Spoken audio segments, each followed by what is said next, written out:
Na aula passada, a gente estudou sobre como funcionam os juros simples. Nessa aula, eu queria explicar como é que funcionam os juros compostos, tá? Chamado de JC. Então, os juros compostos, eles têm uma diferença, esse regime de capitalização, em relação ao regime de capitalização simples. Os juros são capitalizados a cada período. Então, pegando o exemplo da aula passada, onde a gente tinha um capital de 100 e uma taxa de juros de 10%, tá? Esses 100 reais aplicados por um ano vão gerar juros iguais aos gerados pelos juros simples. Por quê? Porque é um período apenas. A diferença dos juros compostos se dá desse primeiro ano em diante. Tá? Quando eu vou calcular os juros do segundo ano, eles incidirão não sobre o capital inicial, mas sim sobre o montante do período. Então, nesse caso, os juros serão calculados em cima dos 110.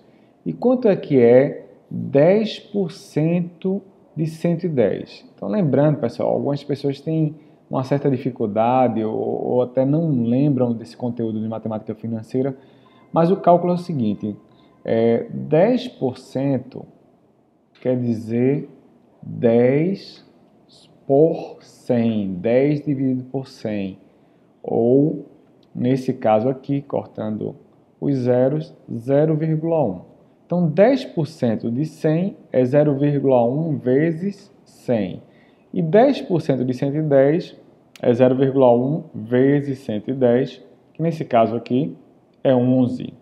Então, a gente vai acrescentar juros de 11 ao montante calculado para um ano. E assim, a gente chega ao valor do segundo ano, 110 mais 11, 121, tá? Então, notem que os juros entre a data inicial e o primeiro ano aumentaram 10. Entre o primeiro e o segundo ano aumentaram 11, ok? Então, vou colocar aqui as datas para a gente não esquecer, 0, 1 e 2. E como é que ficaria o montante para o terceiro ano? Bem, eu vou calcular já. O valor dos juros vai ser 0,1, que é 10%, vezes 121, ou seja, 12,1. Eu vou somar 12,1 em cima dos 121 e chegarei ao montante do terceiro período. Já fizeram esse cálculo? 12, 121, 133,1.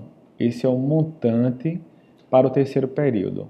Não sei se vocês recordam, mas na aula passada a gente fez esse mesmo exemplo para juros simples e os valores foram 100, 110, 120 e 130. Isso aqui é juros simples. Por quê? Porque os juros sempre eram calculados em cima do capital inicial, sempre 10, tá?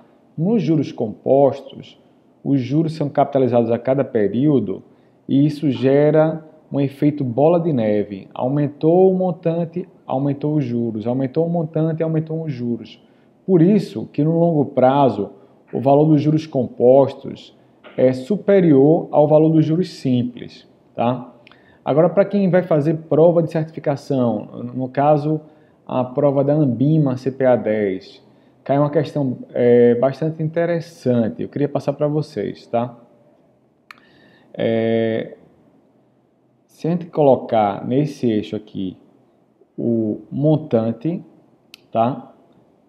E nesse eixo horizontal colocar o tempo,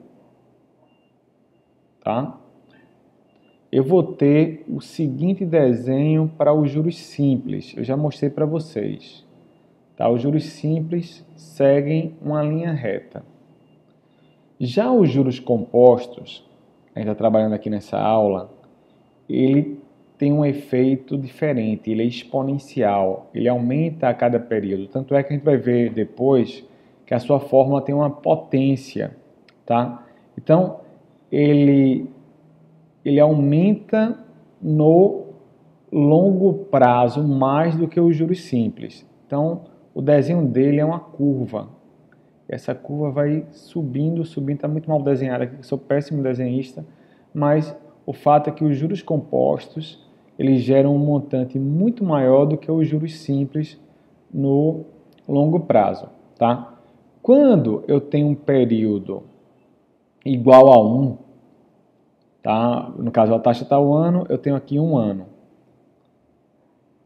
Os valores são idênticos, ou seja, o valor dos juros simples é igual ao valor dos juros compostos. No nosso exemplo, 110 e 110, tá? Passou de um período, quem é que ganha são os juros compostos. Porém, quando o período é inferior a 1, notem que os juros simples, tá, são maiores, geram um montante maior do que o dos juros compostos. Isso é uma questão que cai muito na CPA 10, tá? Então, menos de um período, aqui eu tenho os juros simples, tá? Como o maior montante. Em um período, eles são exatamente iguais. E, passando de um período, quem ganha são os juros compostos. Então, no longo prazo, obviamente, os juros compostos geram montantes maiores. Espero ter explicado aí para vocês como é que funciona o básico da capitalização composta. E para quem vai fazer a prova, uma pequena comparação aí com os juros simples, para não errar essa questão, uma questão bastante fácil e a gente não pode perder questões desse tipo na prova. Então, gente, na próxima aula eu vou explicar melhor como é que funciona tanto as fórmulas dos juros simples quanto dos juros compostos, sempre dando dicas aí para quem vai fazer as certificações da Anbima, CPA 10 e também a CPA 20, que cai esse conteúdo, tá? Então, até a próxima.